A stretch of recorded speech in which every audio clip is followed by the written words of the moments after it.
It's time to spin to win for the Week 13 main slate over on Fantasy Spin. Hope everyone had a great Thanksgiving with the fam watching football Thursday and Friday. But our attention is shifted to the Sunday action over on Fantasy Spin. So once we come back, Hutchinson, Brown, and I breaking down everything you need to know for Week 13 NFL DFS action over on Fantasy Spin.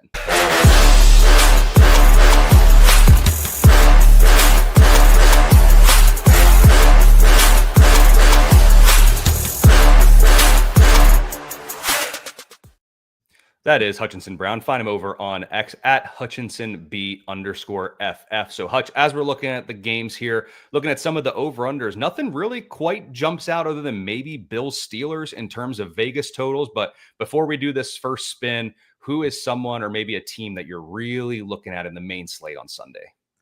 Yeah, this is really difficult. I think there's a lot of intriguing matchups this week. To be honest with you, I'm looking at the Steelers running backs against the Buffalo Bills. The Bills are bottom 3 in terms of fantasy points allowed to the running back position, as well as bottom 1 in touchdowns allowed to running backs. And when you look at Jaylen Warren and Kenneth Gainwell, the way they've been splitting this backfield, I think they're both in play. Warren has seen double-digit carries in each of the last 4 weeks, and Kenneth Gainwell has caught 19 passes in the last 4 games combined, with 13 over his last 2 games. Like, he's been very evolved as a receiver, and we know Buffalo can score points. The Steelers defense allows a lot of passing yards. We know that. So when you look at this matchup, I'm projecting a higher scoring game. I'm projecting a lot of potential touchdowns going around. And I think these running backs against this Bills defense should be able to have really good performances. So I like both Gainwell and Jaylen Warren a lot. And I think they're massively undervalued in fantasy right now. As someone who has a ton of Jaylen Warren, I am hoping it is him more so than Kenny Gainwell. I cannot stand to see him do all of what he's doing, to the dismay of fantasy teams of mine. So let's go right down to the bottom left. We're not going to talk about Bijan yet. We'll come back to him. But lower left, you mentioned that game, Bills, Steelers. Can we trust DK Metcalf in this matchup? I think you absolutely can. Yeah, I think there's definitely upside here. He's been locked in target-wise for the last few weeks with 8, I believe it's 8+ targets in each of his last 2 games. He's caught some solid passes, got in the end zone a lot this year. I'm not sure I lock him. I'm really not. I'm not sure I like it because we got who else did we get? We got Bijan, right? Yeah, we do have Bijan. I think we got to lock Bijan. I'm gonna lock Bijan.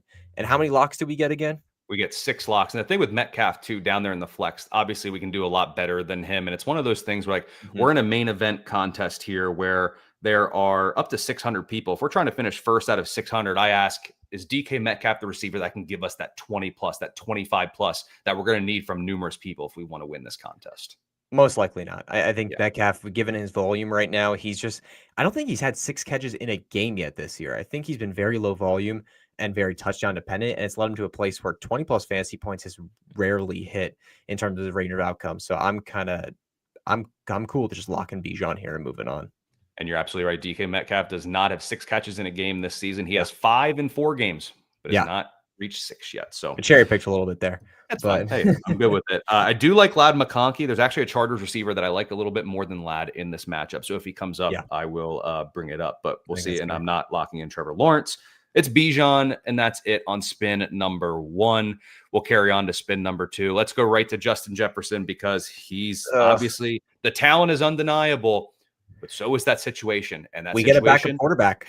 That situation undeniably sucks. Like, it's bad. The quarterback spot is so bad in Minnesota. So, Justin Jefferson, I asked it with Metcalf, can you trust Justin Jefferson this week? Hey, JJ McCarthy slated to be out this week, and every backup that's played in Minnesota targets the heck out of Justin Jefferson. I'm honestly cool with locking in Jefferson at this point, assuming JJ McCarthy is going to be out. At least the latest reports have shown he's going to be out. I'm going to be honest. I feel like this feels like a soft bench a little bit. I don't think it's actually a concussion. I feel like they're just kind of pulling him a little bit. We'll see actually how that goes but I'm locking in Justin Jefferson with the backup quarterback. He's going to get like 10+ targets, and he's probably going to be very good for fantasy this week. And when you look at the matchup with the Seattle Seahawks, they're going to have to throw a score that game. So I'm looking at Seattle as a really solid matchup for Jefferson. And it's a good point with the backup quarterback. Like, sometimes with them, they don't know any better. Like, we just saw it the past couple of weeks in Houston. CJ Stroud was spreading the ball around a ton. What does Davis Mills come in and do? 10 targets, 15 targets to Nico Collins. Just says, screw it, Nico's somewhere. I'm just going to throw it to him. Maybe that's all Max Brosmer knows, but there's 8 career pass attempts to his name. I'm pretty sure it's 8 career pass attempts to his name. I think that's correct. Justin Jefferson's down there somewhere. I'm just going to throw it to him. We've seen it pretty well. It's worked before, to say the least. And the nice thing on FantasySpin too is we can obviously unlock players. So if we get fortunate enough later on where it's like, oh man, Jackson Smith and Jigba just came out, we got to take a lock off somebody. Maybe we take it off Justin Jefferson at that point in time. But for now, we'll take him. What do you think about Kenneth Walker, other than the fact that they don't allow him to score touchdowns? They don't. But I will say over the last couple of weeks, we have seen Kenneth Walker pretty involved as a receiver, which we weren't seeing earlier in the year. We've seen multiple games of 3+ catches over his last 3 weeks. That's really, really impressive to see. And now you get a matchup with Minnesota. Obviously, their defense is pretty solid. And I'm not going to lock Kenneth Walker here, but he was definitely on that edge of like, man, I don't know, but we have a lot of games, a lot of great players. I think Walker's someone you can pass on, similar to DK Metcalf, where I think he's going to be good this week, but I don't think we're hitting 20+ points unless he somehow luckily gets in the end zone. And it's one of those things, I've said it before on many a fantasy spin show here. Kenneth Walker with 8 spins left looks a lot different than Kenneth Walker with 2 spins left. Our tune might change a little bit as we go on, but for sure, we will press forward there. And I'm going to go right to the upper right. Well, we'll come back to your boy because we did manage to get one of them. But other than Cincinnati and Jacksonville, Miami's been a very soft matchup for tight ends as well. So do you trust Juwan Johnson in week 13? Yeah, I think this is a lock here for the tight end position. I think Juwan Johnson is a phenomenal play this week. Obviously, you mentioned the Miami matchup is fantastic, but Juwan Johnson has continued to be very involved in this New Orleans offense. When you look at specifically since, because it kind of like started really hot for the first 4 to 5 weeks. Then it kind of dipped off because Rashid Shaheed was getting very involved. But then Rashid Shaheed got traded to Seattle. And the last few weeks since then, we've seen Juwan Johnson earn a significant target share in the offense. He's been a safety blanket for rookie Tyler Shuck, or like the 28-year-old rookie, however old he is, Tyler Shuck. I'm going to put Johnson in at the lineup. I think it's a solid lock at tight end because obviously, look, we could end up spinning a George Kittle or someone else at some point, and that's fun. But I'll take Johnson while I have him because otherwise I'm going to end up with like Tommy Tremble or Tyler Higbee. I'm not going to be happy about that one. And nor should you, to say the least. So we'll lock in Juwan Johnson. You mentioned it on the lead-in. You wanted a Pittsburgh running back, and we do get Jaylen Warren. So I'm assuming you want to lock him in here. Yeah, I'll lock it. I'm excited for Warren, especially, because the thing is, between Gainwell and Warren's been more of the running back, getting those rushing attempts, especially up the middle. That's where Buffalo struggle the most. They have multiple defensive tackle injuries right there. And that's where you've seen, we just saw Sean Tucker, and that's the perfect example. Sean Tucker, a big, bruising, physical running back that just slams you up the middle. That's the kind of running back Jaylen Warren is he's physical and goes straight up the middle and just dominates in between the tackles. I think that's what the kind of running we're see from Warren this week. I wouldn't be surprised if we saw 12 rush attempts and almost 100 yards. I think he's going to have a really good week. Let's tack on a touchdown or two as well. Buffalo's the most rushing touchdowns on the year and the 3rd most fantasy points per game to running back. So we will take Jaylen Warren there. So, man, all of our locks are on the right side. I hope that means we're on the right side of the projections as well for them. Real quick, Sam Darnold is our quarterback. Yay or nay? Oh, that's really difficult. I think looking at the slate, there's a couple of their quarterbacks that I like a little bit more. I'd be willing to spin it and see what happens. I'm perfectly okay with that. Maybe Josh Allen was one of those quarterbacks. Yeah. we're locking Josh Allen. That's a fun one. Against the Pittsburgh Steelers, who are currently bottom 3 in passing yardage and passing touchdowns allowed. I'll take Josh Allen all day. I know there's been a bit on and off with him, but I'll take it. And then Devontae Adams, he's currently a top 8 wide receiver in fantasy points per game right now. He's been absolutely dominating, especially when it comes to the red zone. Those freaking 2-yard, 1-yard fades at the goal line. I mean, I've seen multiple LA Rams drives where they go 3 and out because they threw to Devontae Adams 3 times. It's just when they get down inside the 5, it's where is 17, man? That's where they're looking for the football. And, you get the matchup this with the Carolina Panthers, who've had last week had some significant injuries on that secondary. I don't know if you pay attention to that game, but they had, I think it was 2 or 3 cornerback pieces walk off in the game. I'm not sure if they're playing this week. There's a lot of limited practices and some missed ones too. So we're not sure yet, but this secondary is definitely vulnerable. So let's get Devontae Adams in the lineup. He's their goal line back. It's the only way I know how to word it. It basically has. It's not Kyren Williams anymore. It is Devontae Adams. It is. It's Puka to the 20s and then Devontae Adams only inside the 20s. That is the name of the LA offense. I will actually be in attendance at that game. So I am hoping to see let's go 1, 2, 3, or 4 Devontae Adams touchdowns. And I know many of my fantasy teams would also like to see that as well. So 4 spins in, we are fresh out of locks. We are now spinning for a running back and a wide receiver. So we're looking for ideally 2 studs, and we can lock our lineup and call it a day. Or maybe we lock one, take an unlock off some, or unlock someone to put a lock onto someone there. So James Cook against Pittsburgh. It seems like it's a pretty decent matchup, all things considered. Then Michael Pittman does draw a pretty tough matchup against that Houston secondary. So what are your thoughts on these two? And are either of them worth locking at the expense of one of our already locked players? Yeah, that's the consideration for me, is looking at Jaylen Warren, James Cook, who would I rather play this week. The Steelers are really weak against secondary, but when you look at the run defense, they have been really solid this year. Yeah. And obviously James Cook's been a very good back. He's had some great games, but there's some I don't know. You know what? No, I think I'm gonna lock in James Cook. I'm gonna keep Jaylen Warren though, and then we're gonna leave the last lock and just use the last few spins, try to get the best stud we can. So we do have to take a lock off someone to lock in James Cook. Oh, we do. Oh, sorry, that's right, because we only have 5 locks. Sorry, take it off, 6 locks. You want to take it off JJ and spin for 2 receivers? We can't hype up Warren that much and then immediately take the lock off him. Yeah, I think Jefferson would be the take then if we're going to lock in James Cook, and I think that's a fair assumption at this point. Because while I want the backup quarterback to be great for JJ, we, like you said, 8 career pass attempts. We do not know what's going to happen there.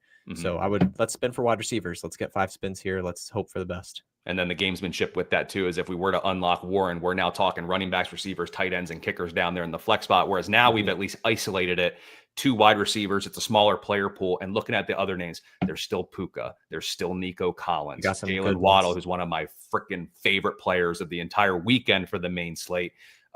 Jackson Smith and Jigba. I'm not sure if anyone's ever heard of him, but he's pretty darn good at this game of football. So we'll have to see if we can get either of them, but that won't be the lineup that does it for us. I don't like that either. We can spin again. Uh-oh. We're going to get cooked, aren't we? Oh, gosh. No. It's okay. No. I think we're going last spin. Risk it. Yeah, we're just hoping last spin does something. Last spin. We're risking it all. Terrible spins. Oh, great. Two 5'10" wide receivers on a good day wearing high heels at 5'10". That's great. But hey, I will say if there's some upside, if Marvin Harrison Jr. misses again, wide receivers have been pretty good against Tampa Bay. And I will say when going at the Houston defense, you want the slot receiver. And that is Josh Downs for Indianapolis. I am trying to get some optimism for those two, even though both behind this facade that we both have up, it's like, crap, this really sucks. Yeah, but it's like fake optimism. We can do it.